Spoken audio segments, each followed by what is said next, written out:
Good morning बच्चों।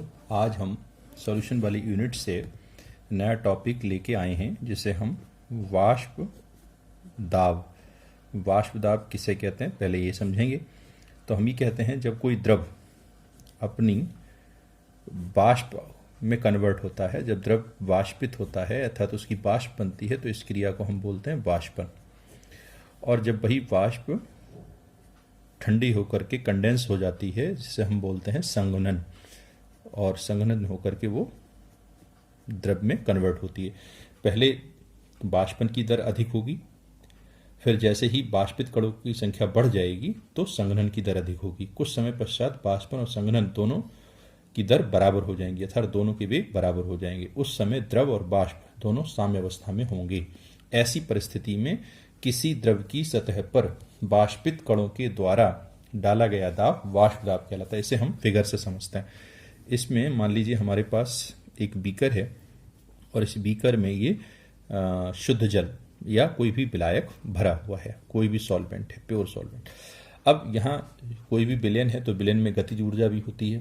विलायक है, विलायक में कण जो होते हैं उनमें गतिज ऊर्जा भी होती है, लेकिन इनकी गतिज ऊर्जा कम होगी, इनकी अधिक होगी, इनकी अधिक होगी, इनकी अधिक होगी, और ये ऊपरी सतह पर है इनकी गतिज ऊर्जा सर्वाधिक होगी। या आपने छोटे क्लासेस में पढ़ा होगा। तब अधिक होगी तो ये अधिक गतिज ऊर्जा होने के कारण ये अपनी सतह को छोड़ करके ऊपर जाने का प्रयास करते हैं। इस क्रिया को हमने वाष्पन कहा, वाष्पित होंगे। लेकिन ऊपर चूंकि वायुमंडलीय दाब है वो अधिक है, तो अधिक होने के कारण ये वायुमंडल में नहीं जा पाएंगे, तो ये पुनः वापस लौटते हैं और इस द्रव की सतह पर एक दाब उत्पन्न करते हैं द्रवित होने के लिए। ये क्रिया संघनन कहलाती है। तो वाष्पन और संघनन होता है। पहले वाष्पन की तीव्र गति से होगी क्रिया, और जैसे ही संघनन के यहाँ कणों की संख्या, वाष्पित कणों की संख्या बढ़ जाएगी तो संघनन की दर अधिक होगी। कुछ समय पश्चात वाष्पन और संघनन की दर बराबर हो जाएगी। उस समय जब द्रव और वाष्प दोनों साम्य अवस्था में होते हैं, उस कंडीशन में ये जो वाष्पित कण हैं, ये वाष्पित कण द्रव की सतह पर जो दाब उत्पन्न करते हैं उसी दाब को हम उस द्रव का वाष्प दाब कहते हैं। द्रव और वाष्प की साम्य अवस्था पर द्रव के वाष्पित कण जो दाब उत्पन्न करते हैं उसी को हम उस द्रव का वाष्प दाब कहते हैं। इसी प्रकार से एक नया टर्म है जिसे हम बोलते हैं वाष्प दाब अवनमन। वाष्प दाब अवनमन का मतलब क्या है, किसे कहते हैं, क्या अर्थ है इसका?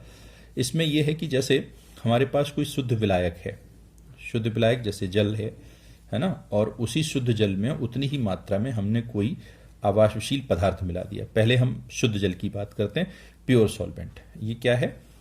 Pure solvent.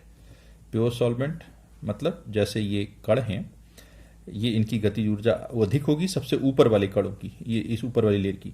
तो जैसा आपने वाष्प दाब पढ़ा तो इनके जो वाष्पित कण हैं उनकी संख्या भी अधिक होगी, और जब वाष्पित कणों की संख्या अधिक होगी तो वो जो वापस लौट रहे होंगे उन कणों की भी संख्या अधिक होगी।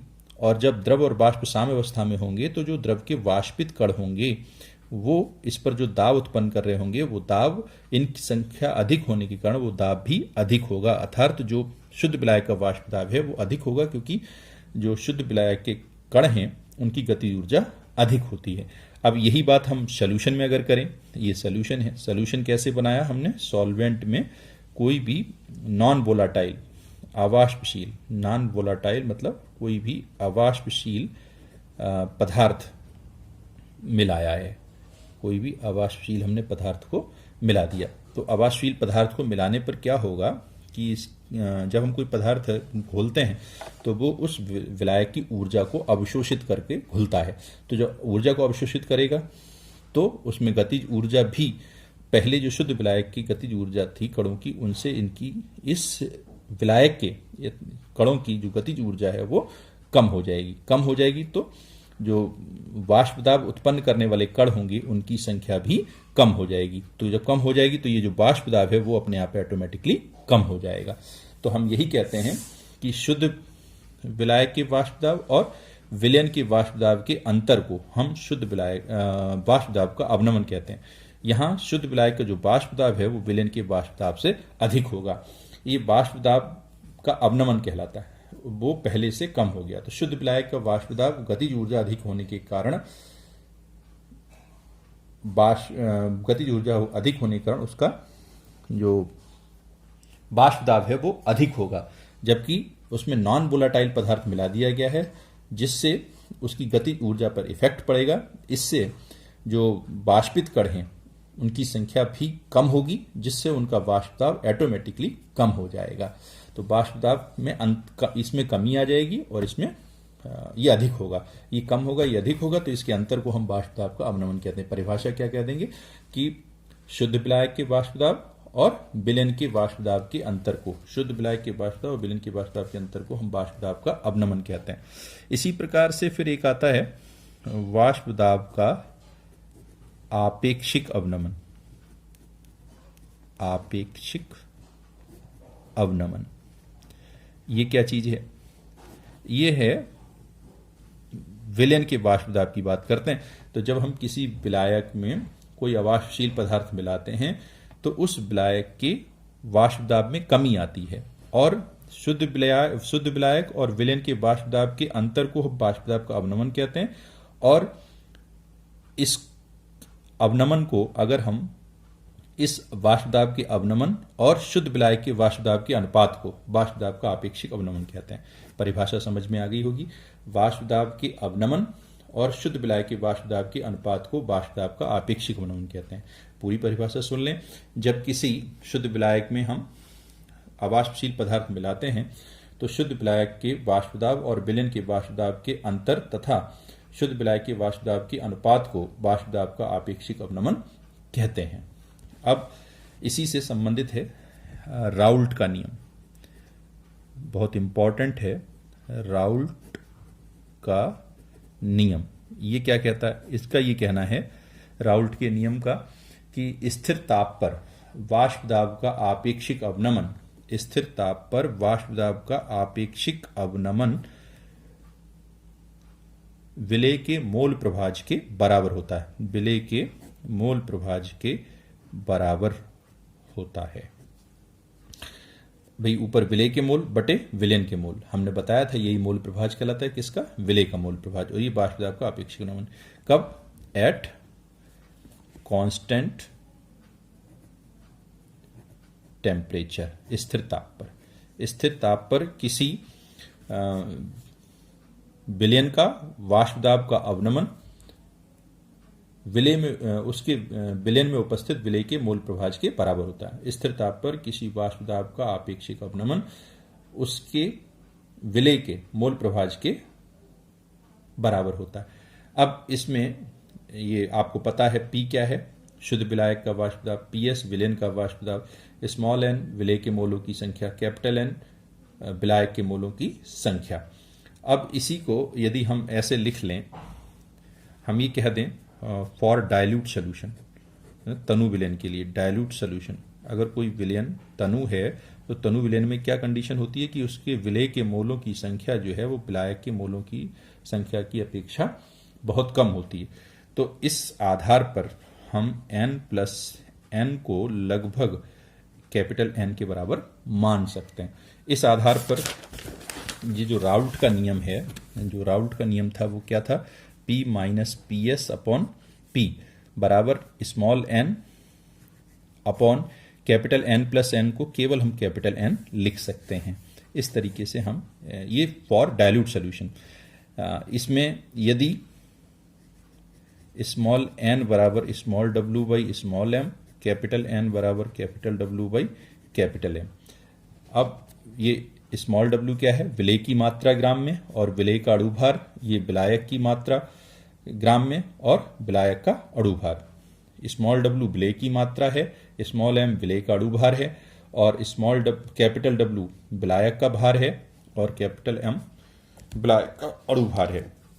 तो अगर ये वाली वैल्यू हम ऊपर वाले में पुट कर दें तो P minus PS upon P बराबर आ जाएगा small w by small m बटे capital W by capital M, और सॉल्व कर लेंगे तो स्मॉल w बटे capital M into capital M बटे capital W into small m।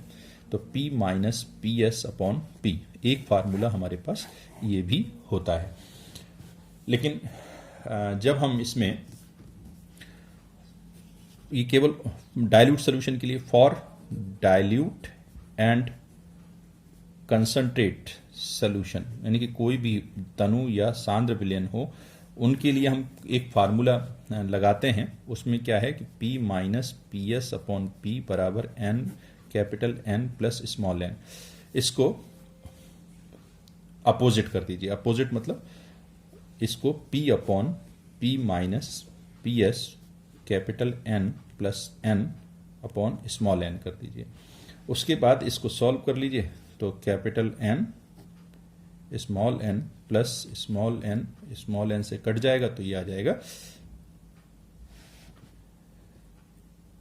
यहां पर, जैसा कि पूर्व वीडियो में हमने देखा था, for dilute and concentration solution के लिए जो हमारे पास इक्वेशन आ रही थी, वो आ रही थी P upon P minus P S equal to capital N small n plus 1। इस वाले को आपने देखा होगा, ये वाली value P upon P minus P S capital N plus small n और इसकी जगह प्लस 1, ये हमारे पास यहाँ पर ये आ रही है प्लस 1। अब इस प्लस 1 को इधर ले आएंगे तो ये हो जाएगा P माइनस पी एस, ये P अपॉन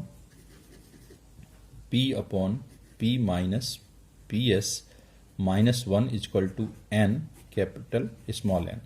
इसको सॉल्व करेंगे तो P minus P plus P S LCM लेकर के, और यहाँ P minus P S LCM में रहेगा equal to capital N plus small n। P से P कैंसिल हो जाएगा, तो ये आ जाएगा P S minus P upon P S बराबर capital N plus small n। इसको अपोजिट उल्टा कर दीजिए, तो ये हो जाएगा P minus P S upon P S equal to capital N plus small n बटे कैपिटल N। तो ये वाला जो फार्मूला है P minus P S upon P S equal to small n plus capital N, ये बहुत important है और इसको आपने याद रखना है।